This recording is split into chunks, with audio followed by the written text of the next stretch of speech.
Hello there, Meteorologist Shawn Cable here in the First Alert Weather Center, and we are now moving into the winter portion of this big spring storm system we've been dealing with.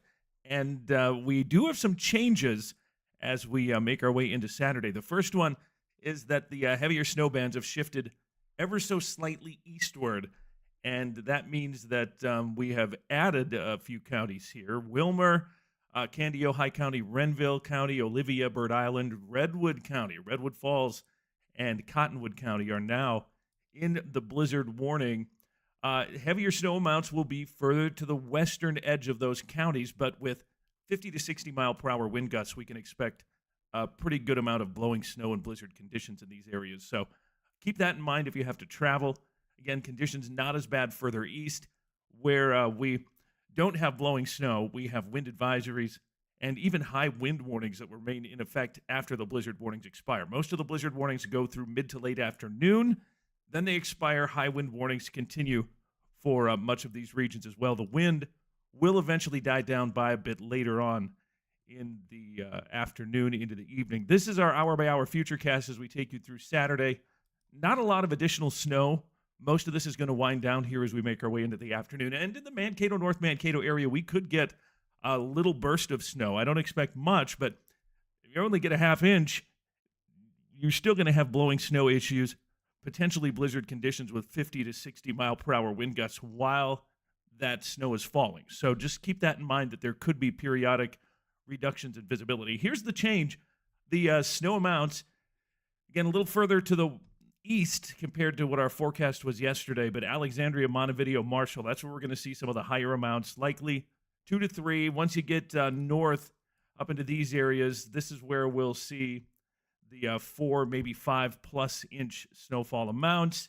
Here's the same thing for 4+ inches of snow. And you can see that this is mostly further north and west, far western and central Minnesota, Alexandria up to Detroit Lakes, and so on and so forth. That's where the heaviest snow is going to be. But again, with the wind like this, and this is our wind futurecast, look at those gusts. 40 to 50 plus, 10 a.m. through noon.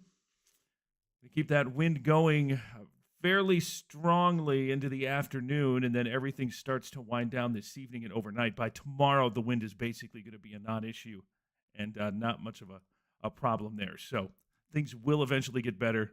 Travel conditions look much better as we head toward Sunday as well. Now, high temperatures. We started with our high. Today's one of those days where temperatures will drop through the day. So even though it says 43 for Mankato, we're going to drop into the 20s by late afternoon. It's going to be windy, a very, very blustery day. So keep that in mind. One other addition, we are tracking a system that has the potential to produce a little more light rain and snow on late Tuesday night into Wednesday of next week. We'll have more on that as we get closer. That's what's going on for now. Stay tuned. Pay attention to things because it's a real narrow band of where we're seeing the snow, and so conditions could deteriorate very quickly as you travel west. Here's one more peek. And again, for the latest updates and more specific information on the warning advisory situation for your particular region, go to our KEYC First Alert app or just wait around here. If you're watching the 24/7 Weather Channel, you can see the updated real-time watches, warnings, and advisories scrolling through here as well. That's what's going on. Have a great day.